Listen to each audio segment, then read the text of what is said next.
Y este es un tiempo para meditar.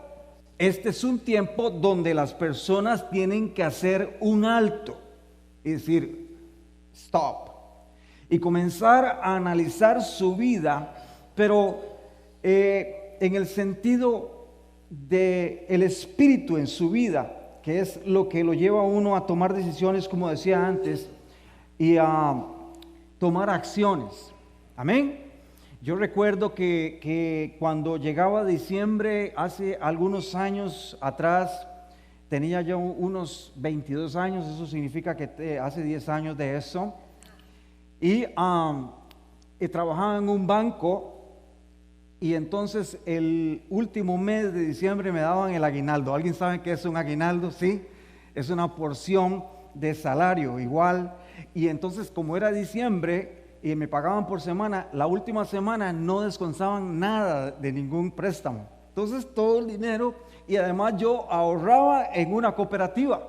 Entonces me daban los dividendos del ahorro, más el aguinaldo, más el dinero. Yo me paraba en la esquina del Banco Popular allá en Costa Rica y me sentía el hombre millonario, el hombre con poder. Y yo decía, ¿en dónde voy a gastar tanto dinero? Y había una tienda de ropa, y yo nunca fumé, nunca tomé, me gustaba la ropa, y tenía un carro bien bonito, imagínense a esa edad, y me metía y comenzaba a gastar plata, y dice, deme 2 de estos, 3 de estos, y la gente corría, y ya vengo a ir a sacar más dinero, y la gente, vaya atrás. Y entonces al final, en enero pasaba algo muy curioso, estaba en completa depresión.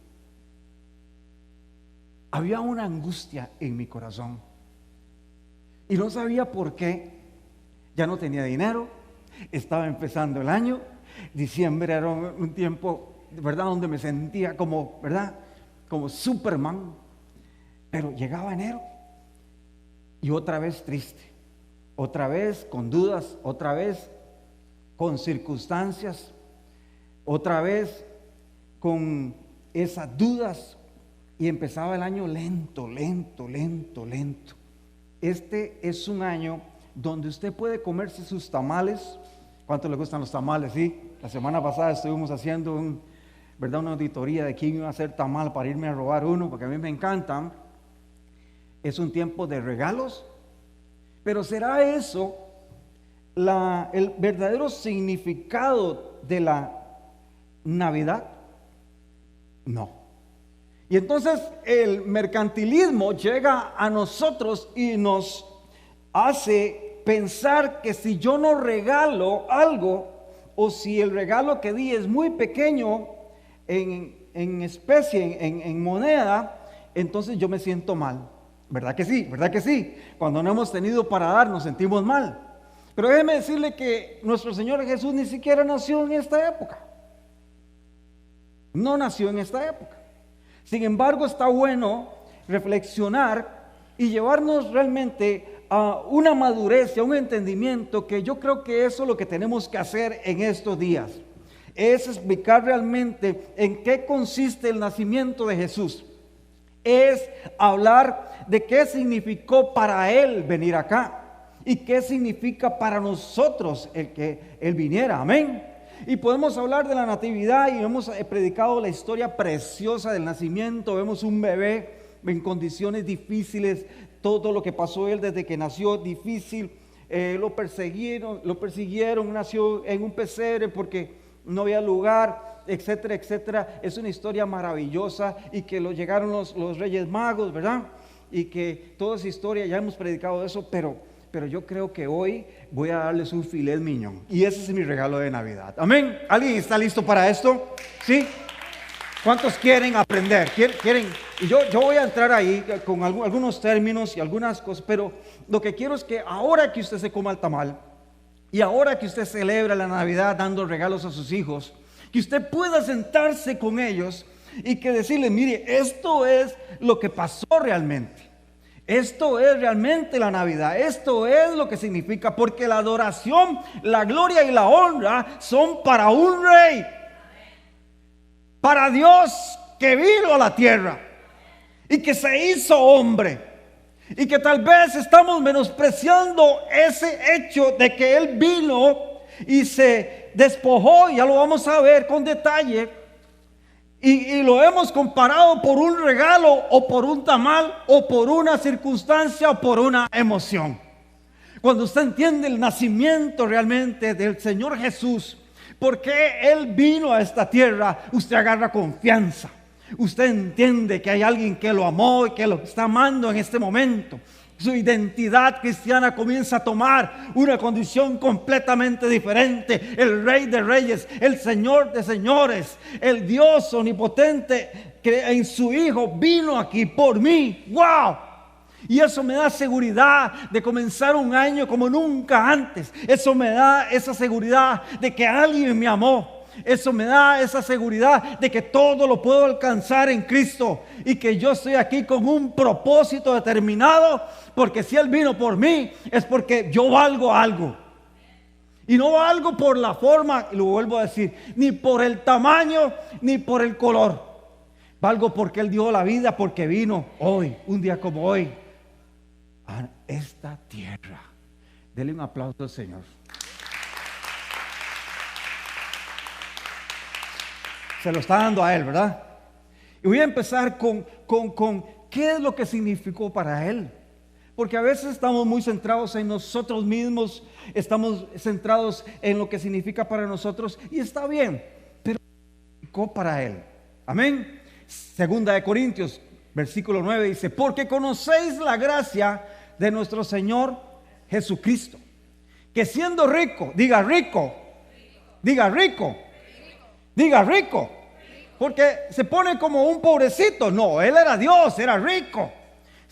Siendo rico, sin embargo, por amor a vosotros se hizo pobre. Ya ahí comienza usted a entender que ese bebé tiene una connotación diferente. Que ese bebé rosadito que nació ahí, ¿verdad? Agú, tenía un poder sobre él. Era rico, pero vino aquí y se hizo pobre para que nosotros por medio de su pobreza llegáramos a ser ricos. Wow, es algo importante entender que a través de la pobreza de ese estado de él, por conveniencia, porque él quiso, nosotros llegamos a ser ricos. Amén. Usted tiene algo increíble y diga: yo soy rica, yo soy rico. Y soy rica en el espíritu, soy rica en la esperanza de verlo a Él en algún momento. Hay personas que se están perdiendo, personas que no aceptan, personas que repelan el evangelio. Pero usted es rica porque, y usted es rico, ¿por qué? Porque pueden llegar donde Él. Porque van a llegar donde Él y tienen esperanza, que es la vida. He dicho muchas veces esto: la gente se quita la vida no por lo que está pasando, sino se quita la vida porque no tienen esperanza de que algo llegue a cambiar. Y dice: yo no tengo esperanza, me voy a quitar la vida. Y se quita la vida. Pero usted tiene esperanza. Hoy, en el nombre de Jesús, usted tiene que entender que usted tiene esperanza. Dígale que está al lado suyo: yo tengo esperanza. Mira lo que dice Romanos 8:3. Dice: pues lo que la ley no pudo hacer, ya que era débil por causa de la carne, no podíamos cumplir ni un solo mandamiento. Dios lo hizo, enviando su propio Hijo en semejanza de carne de pecado, y como ofrenda por el pecado condenó al pecado en la carne. ¡Wow! Imagínese, usted tiene que cumplir esto de la ley y usted no puede cumplirlo. Ya se probó eso, se comprobó. Pero al venir Él, encarnarse Él, usted tiene que entender que a través de Él es que nosotros somos libres del pecado. Amén. Por eso Él vino. Ahora déjenme decirles algo. Si usted lee Mateo 1, versículo 21 al 23, y Lucas de capítulo 1, del 31 al 35, se habla del nacimiento. Pero realmente el enfoque no es el hecho de que María fue virgen y que nació Jesús. El enfoque de estos versículos es el propósito por el cual Jesús vino acá. Amén. Sí. Y también comienza teológicamente y doctrinalmente a darnos una perspectiva de lo que realmente el nacimiento de Jesús significa. No se habla, o sí se habla, pero se enfatiza en el propósito, que Él vino a salvar al mundo, que Él vino como medio de salvación para nosotros. Cuando vamos a celebrar la natividad, la Navidad, vamos a celebrar que Él vino para salvarme a mí. ¡Wow! ¿Alguien está conmigo? Sí. No podemos afirmar de que Dios no pudo tomar otro medio para salvación. Nadie puede decir, no, pues no se pudo de otra forma, esta era la única forma. No pudo haber otro medio, porque Dios es Dios, amén. Pero Él escogió, escúchame bien, a una mujer que con pecado, y entonces dio a luz a un ser que no tenía pecado y que Él mismo la iba a salvar a ella. ¿Alguien está conmigo? Sí. O sea que Él no estaba en Adán. Y entonces, con esa condición de que Él no estaba con Adán, podía cumplir como Dios para poder salvarnos a nosotros. Y lo que estoy diciendo es algo doctrinal y teológico que yo quiero que usted entienda hoy. Jesús nació, pero no de la misma fuente que María o cualquiera de nosotros. Jesús nace de una forma diferente a través de un milagro. ¿Alguien cree en los milagros? Levanta su mano, ¿cuántos creen en los milagros? Déjeme decirle que usted tiene que creer en los milagros, porque Jesús nació por un milagro y resucitó como un milagro. O sea que nosotros los cristianos tenemos que creer en los milagros, amén. Y Jesús vino como un milagro. Ahora, déjeme decirle algo.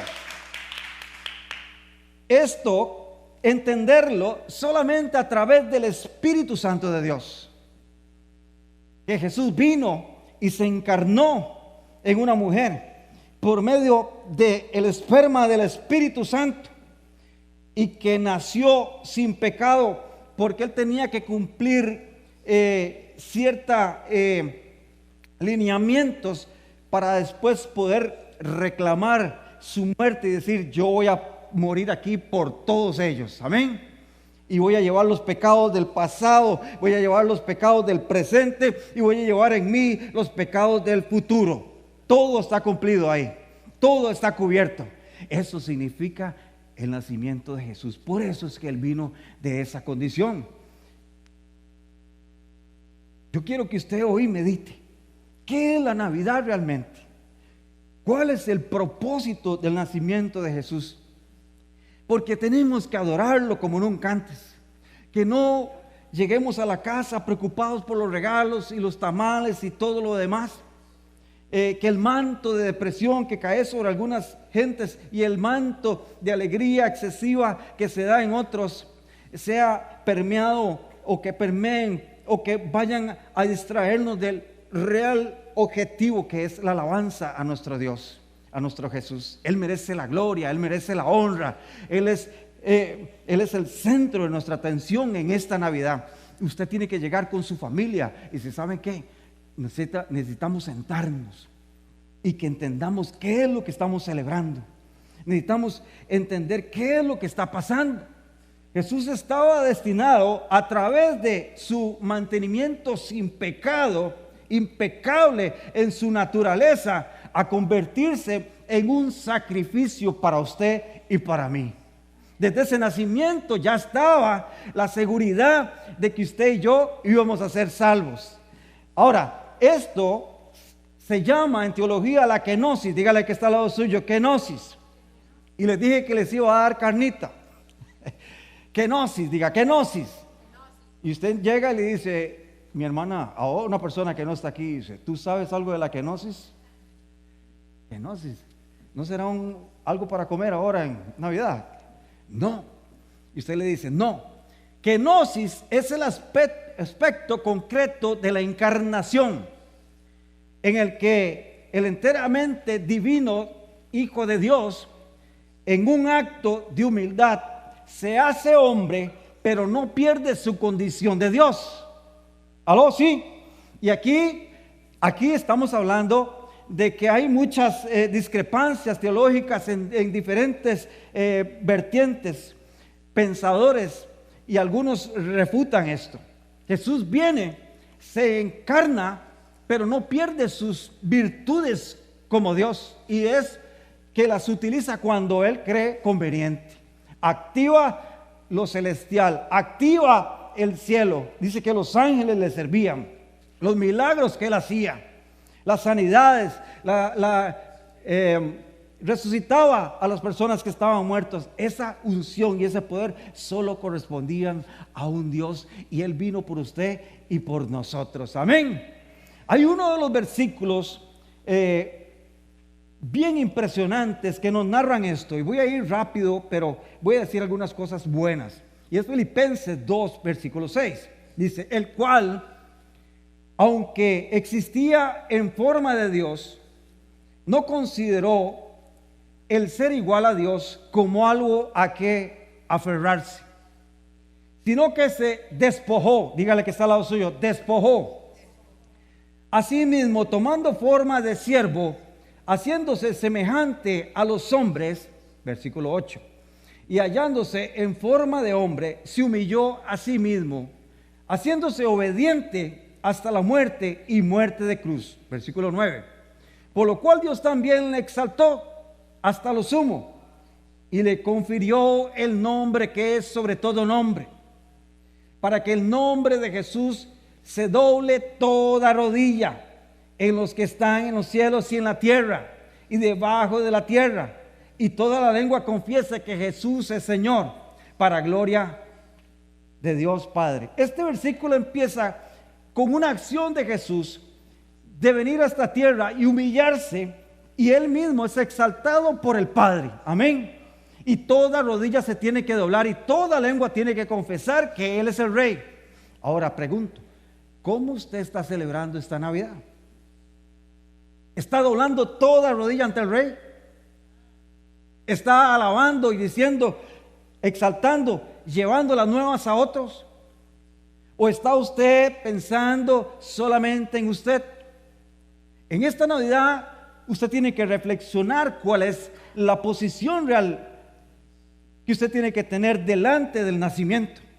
En esta Navidad usted tiene que cambiar su modo de pensar solamente en usted y comenzar a arrodillarse y decir: ¿sabes qué? Yo te alabo, yo te adoro, dime qué yo tengo que hacer.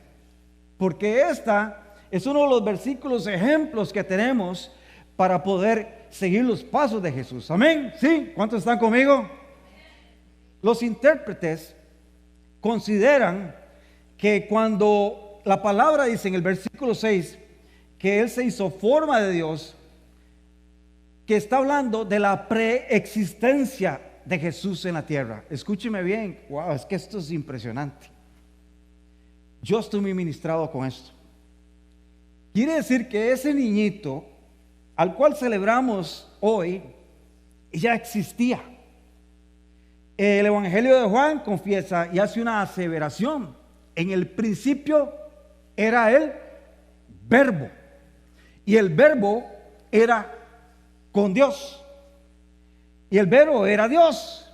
O sea que ese niñito fue Dios manifestado aquí en la tierra. Estamos hablando de que vamos a adorar y alabar al Dios que vino a la tierra. ¿Si alguien está conmigo? ¿Sí? Yo no sé. Mire, yo medito en esto y digo: wow, es que yo me siento diferente, yo camino diferente, hablo diferente, porque estas acciones yo las entiendo en mi espíritu. Y más adelante dice: aquel Verbo fue hecho carne y habitó entre vosotros, el versículo 14. Quiere decir que Dios Todopoderoso, el que hizo los cielos, la tierra, el Jesús creativo, el que estuvo ahí por Él y para Él se hicieron todas las cosas, vino a este mundo para que nosotros tuviéramos una oportunidad. Vino por usted, vino por mí, vino por todos los que lo aceptan. Y entonces eso hace que la Navidad tome un sentido más serio en cuanto a la adoración y la alabanza. ¿Sabe qué les voy a sugerir? Les voy a sugerir que agarren un tiempo en familia y que comiencen a adorar y alabar al Señor. que escuchen esta enseñanza que sale en YouTube o no sé en dónde, en Facebook, y que la vuelvan a repasar, que agarren los versículos, aquellos que no anotan, y que comiencen a ministrar a sus hijos y a alabar al Rey de Reyes. Algo va a pasar en el 2023. Todos los que están apercibidos la agarran en el aire, como digo yo. Esa la tiró el pastor, la voy a agarrar para mí en el aire y la voy a hacer para mí. Amén. Él existía antes del nacimiento de Belén. Entonces en los cielos se movía y él veía todo lo que había hecho y veía la raza humana.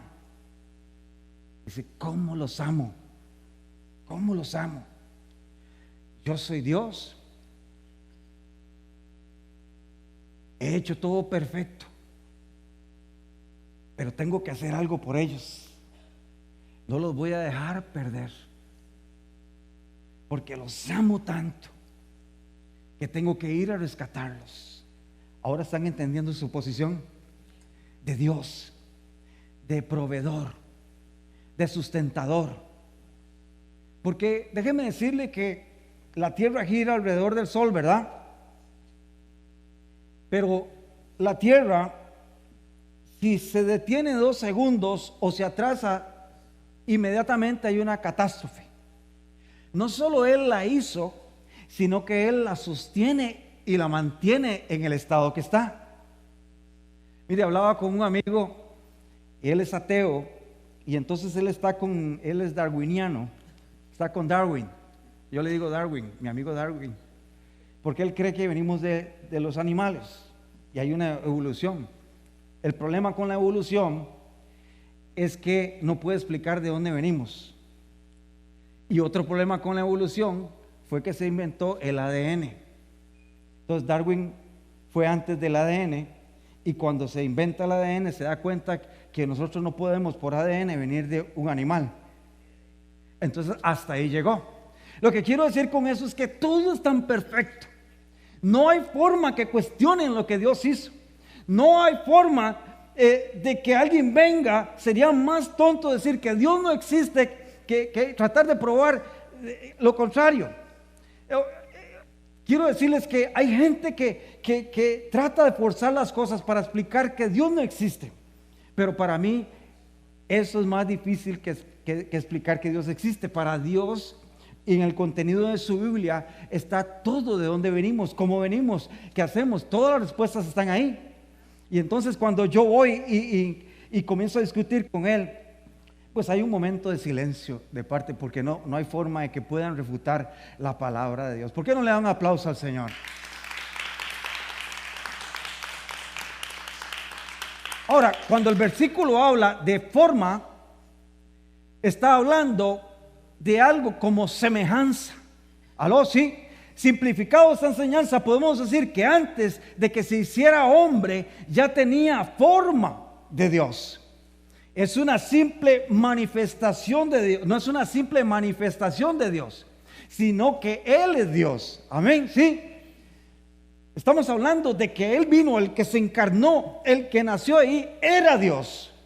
No era una manifestación de Dios, era Dios propiamente. Wow, eso le da un peso diferente. En el versículo 7 leemos: sino que se despojó a sí mismo. Es imposible que nosotros podamos pensar que Él dejó sus atributos, porque mucha gente dice se despojó, quiere decir que dejó todos sus atributos como Dios. No. Lo que está diciendo acá es que Él no pudo cambiar su esencia, sino que más bien dejó el cielo, se despojó de su gloria allá en el cielo y vino a la tierra y se hizo alguien parecido a nosotros. Amén. Eso es lo que habla, pero no fue que Él ya no tenía los atributos de Dios, sino Él seguía siendo Dios ahí. Es que esto es importantísimo entenderlo. El nacimiento no era de una manifestación de Dios, sino era Dios mismo por amor a nosotros. Y eso cambia la perspectiva. Si cambiara eso, entonces diríamos que no tenían los atributos de Dios y entonces no podría salvarnos a nosotros. Tenía que venir Dios en persona a través de su Hijo manifestarse acá para poder nosotros tener salvación. Wow, cuando uno piensa en esto realmente y comienza a madurar, dice, el amor de Dios es tremendo para nosotros. Un Dios venir a este mundo en Navidad, expresar su naturaleza humana, sin dejar su naturaleza celestial, simplemente por amor a mí. La pregunta en esta tarde: ¿realmente estás pesando el amor de Dios en tu vida? ¿Realmente tú estás analizando tu vida a la luz del Rey de Reyes que nació? ¿Realmente nosotros nos estamos dejando llevar por el mundo y las tendencias del mundo y no le damos la prioridad a Él? ¿Realmente estamos celebrando el nacimiento de Jesús acá como se debe? ¿O nos olvidamos por el pozole y por la música alegre de cuál es el verdadero sentido? Yo me impresiono que Dios mismo vino a esta tierra por mí. Dios mismo en persona vino y estuvo aquí caminando y aceptando muchas cosas simplemente por mí. Fue algo autoimpuesto, fue algo por voluntad propia, fue algo de la cual Él decidió hacerlo simplemente por usted y por mí. Yo no puedo seguir siendo el mismo después de esto. Yo no puedo seguir tomando las mismas decisiones después de esto. Yo no puedo negar la cruz con esto. No puedo. ¿Alguien está conmigo? ¿Sí? Estoy predicando un poquito profundo, ¿no? No, ¿verdad que no?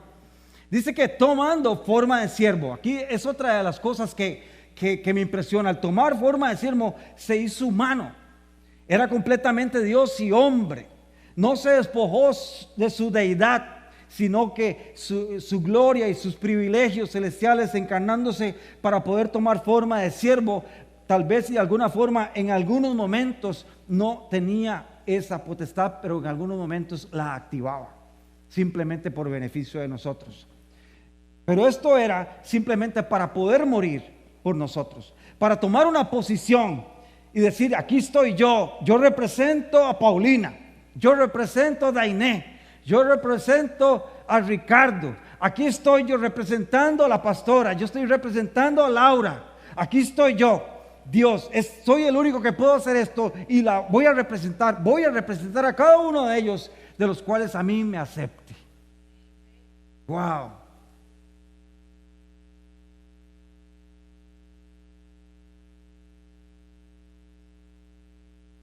Tenemos que reflexionar, hacer un alto y entender que hay mucha cosa que nos dicen, que es lechita que nos, ¿verdad? No es ni leche, es agua con leche que nos están dando, y que realmente no hemos entendido lo que el nacimiento de Jesús significa, haciéndose semejante a los hombres. Otra expresión en los versículos dice: esta expresión semejante es distinta a ser idéntico. No es lo mismo semejanza a ser idéntica. Estaba limitado en un cuerpo, por eso Él quería que el Espíritu Santo de Dios descendiera. Estaba limitado en un cuerpo y por eso dice: les conviene que yo me vaya. Había limitaciones en su cuerpo, pero el amor estaba. Eso significaba dos cosas. Primero, que Cristo en realidad era como los hombres. Él tenía que encarnar y ponerse en la condición de hombre. Y segundo, que era diferente a los hombres, porque fue impecable y porque nunca pecó. Mire, hay libros que dicen que Jesús tenía un amante. ¿Alguien ha escuchado eso? Y se han levantado cualquier calumnia cuando estamos hablando, porque no saben la doctrina de que Dios se encarnó y que no podía haber pecado en Él. Parecía un hombre, entonces lo veían como hombre. Por eso llegaron y lo juzgaron, por eso lo entregamos en una cruz. El significado de esta Navidad es entender que no podemos crucificarlo nuevamente, que tenemos que tratarlo a Él con respeto, con honor, con la gloria que Él se merece, porque Él vino y se encarnó para y por nosotros. Amén. Dice el versículo 8, y hallándose en forma de hombre, se humilló a lo sumo. Una de las características de esta encarnación fue la humillación. Imagínense Dios mismo viniendo a la tierra, dejándose flagelar en su cuerpo, dejándose humillar con todas las acusaciones, dejándose llevar preso, su cuerpo mutilado, su cuerpo ensangrentado, siendo rey, siendo Dios, simplemente para que usted tenga una oportunidad. Pero la enseñanza aquí, porque todo esto es para que nosotros podamos seguirlo, es la humildad. Si Él fue humilde y Él se quedó callado, nosotros, usted se tiene que quedar callada y usted se tiene que quedar callado. Lo que estoy diciendo es que hay que morir al yo, agarrar la humildad del Señor y tomarla en nuestros propios hombros. Agarrar esa humildad y reflexionar y decir, ¿sabes qué? Estoy hablando mucho, estoy contestando mucho, estoy diciendo cosas que no debo de decir. Esa humildad que lo lleva a uno a reconocer a los demás como seres superiores a nosotros, como dice la palabra. Esa humildad que nos lleva a valorar a los otros. Esa humildad que nos hace servirle a los demás. Porque el objetivo de la fe es servir a los demás. Amén. El que tiene fe sirve. Esa humildad nos lleva a disfrutar lo que Dios está haciendo en nosotros. Esa humildad nos lleva a comernos la comidita que hay con gusto, a vestirnos con lo que hay con gusto y no estar ambicionando cosas que no podemos ni comprar. La pregunta hoy, otra de las preguntas en esta tarde: ¿cuánto dinero debes?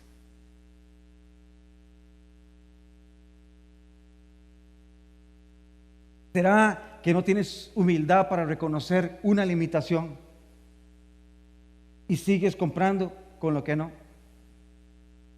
Como no puedes. Esta humildad que nos lleva a reconocer que somos impotentes y que necesitamos ayuda de alguien. Necesito levantar la mano, ya yo no puedo ser orgulloso, necesito reconocer. Esa humildad, ese ejemplo de nuestro Señor Jesús en la cruz, que lo llevaron y que lo enjuiciaron con mentiras. ¿Cuántas mentiras se han levantado contra nosotros? ¿Cuántos insultos y cuántos menosprecios y cuántos, verdad? Cosas que han pasado. ¿Y qué hacemos nosotros? Nos defendemos como gallos, ¿verdad que sí? Levánteme la mano, sí, ¿verdad? Cuando deberíamos de estar calladitos por humildad. Él es un ejemplo de humildad. Vino Dios en persona, como un cordero. Hagan conmigo lo que ustedes quieren. Y nosotros lo llevamos al matadero, lo matamos. Y yo creo, mi hermana y mi hermano, perdóneme, que si Jesús viniera, lo mismo lo volvemos a matar otra vez y lo volvemos a crucificar. Porque no hemos entendido el nacimiento, la enseñanza, la doctrina real de esto. Queremos que nos estén diciendo cosas bonitas en Navidad, ¿verdad? Y no hemos entendido la adoración y el sacrificio que Él hizo al venir, el despojarse a sí mismo en humildad por nosotros. Dice que haciéndose obediente, no solo la humildad, sino la obediencia. Tenemos que reflexionar si somos obedientes a Él. Tenemos que reflexionar si somos obedientes a lo que vemos, porque si no somos obedientes a lo que vemos, mucho menos vamos a ser obedientes a lo que no vemos. Si no obedecemos a la autoridad que tenemos al frente, mucho menos vamos a obedecer a la autoridad que no vemos. Él dice que fue obediente hasta la muerte de la cruz. Cada vez que usted abre la palabra, tiene que entender que lo que dice ahí, yo lo tengo que cumplir. Cada vez que abres la palabra, usted tiene que entender que si yo oro eso, eso es vida y tengo que ser obediente a lo que el Padre dice. Hoy, en esta natividad, tenemos que entender que Él fue obediente, que no solamente fue humilde, sino que fue obediente hasta la muerte. ¿Qué pasaría si nosotros fuéramos obedientes? Yo les digo, vamos todos a evangelizar el jueves. Dice, yo no sé qué va a pasar, pero yo voy a obedecer. En este momento yo tenía muchas cosas que hacer, las voy a cancelar, voy a ir este jueves. ¿Qué pasaría? ¿Qué pasaría? Habrían 20, 30, 40 personas evangelizando ahí. Sería algo extraordinario. Pero siempre hay desobediencia en los que son desobedientes, ¿verdad? Algunos sí pueden, otros no. Pero los que pueden, ¿qué es lo que te motiva? Cuando entendemos el nacimiento, entendemos la humildad y entendemos ¿qué? La obediencia. Si Él pudo ser obediente hasta la muerte, nosotros deberíamos de ser o llevar el ejemplo a nuestras vidas y llegar a ser obedientes. Déjenme decirles rápidamente 4 cosas más, nada más las voy a mencionar y vamos a terminar porque tenemos bautismos el día de hoy. Amén. ¿Cuál es el propósito de la encarnación? ¿Cuál es el propósito? ¿Por qué Dios envió a su Hijo? Número 1, porque Dios se tiene que revelar. Ustedes saben que yo he dicho que hay 2 o 3 fuentes teológicas de la revelación de Dios. Uno, la historia. La historia da revelación de Dios. Amén. Número 2, la conciencia. Romanos 1. La conciencia. Todo ser humano, aunque no conozca a Dios, nadie le haya predicado, tiene una conciencia de que hay algo. Y número 3, la naturaleza. Nadie puede brincarse que Dios existe al ver la naturaleza. Decían por ahí que habían 2 hombres. Estos 2 hombres comenzaron a internarse en una jungla. Ellos con un machete iban, con un cuchillo iban cortando, haciendo camino. Era virgen. Allá como a los 6 meses encontraron un jardín. Y entonces uno le dice, ¿ves que hay un jardinero? Dice, no puede haber un jardinero. Hemos caminado 6 meses y no hemos encontrado a nadie. Dice, ¿y entonces cómo explicas el jardín? Dice, ¿aquí hay un jardinero? No, vamos a quedarnos, vamos a dormir 1 mes aquí y vamos a esperar al jardinero. Y nunca llegó el jardinero. Y entonces la disputa era si había un jardinero o no había un jardinero. ¿Ustedes qué creen? El jardín en medio de la jungla garantiza, aunque usted no lo vea, que hay un jardinero. Dios se revela con la creación, Dios se revela en nuestro espíritu, pero la única forma, la forma más contundente de la revelación de Dios fue que Jesús apareciera en escena. Y no solo que apareciera en escena, no como un espíritu, sino como hombre, dándose a conocer. Por eso,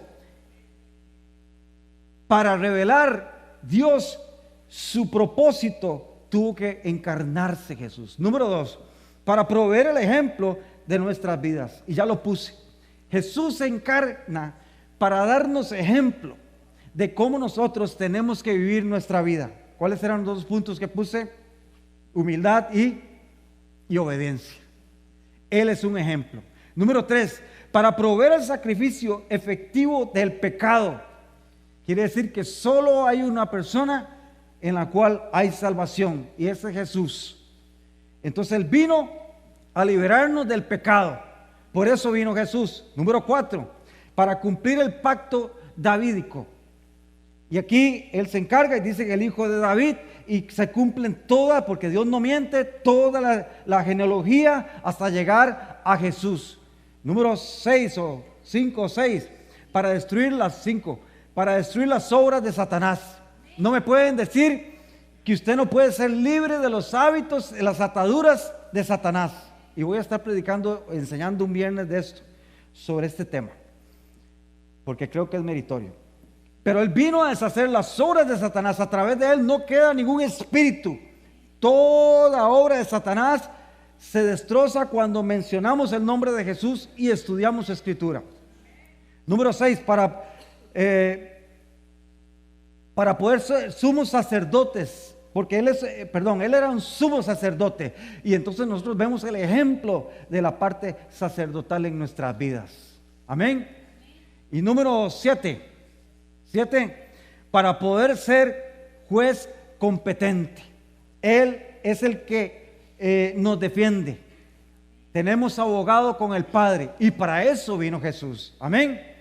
Hoy es un día para tomar una decisión, mi hermana y mi hermano, de celebrar la natividad de una forma muy diferente, de una forma como se debe, con entendimiento en la Escritura, de que Él vino como agarró la naturaleza de hombre, pero que era Dios y que vino para salvarnos a nosotros. Hoy es un día para tomar la Navidad, comer los tamales y los regalos, pero que eso no sea el centro, sino que sea la adoración y la exaltación al Rey de Reyes por lo que Él hizo en nosotros.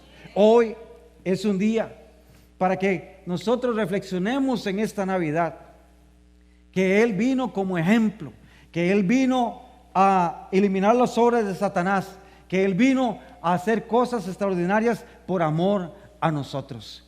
Hoy es un día para reflexionar en esta Navidad, que vienen unos días, que el amor reflejado de Él tiene que ser un reflejo de nosotros a los demás, y que tiene que ser este amor reflejado en nosotros para servirle a los demás. Amén.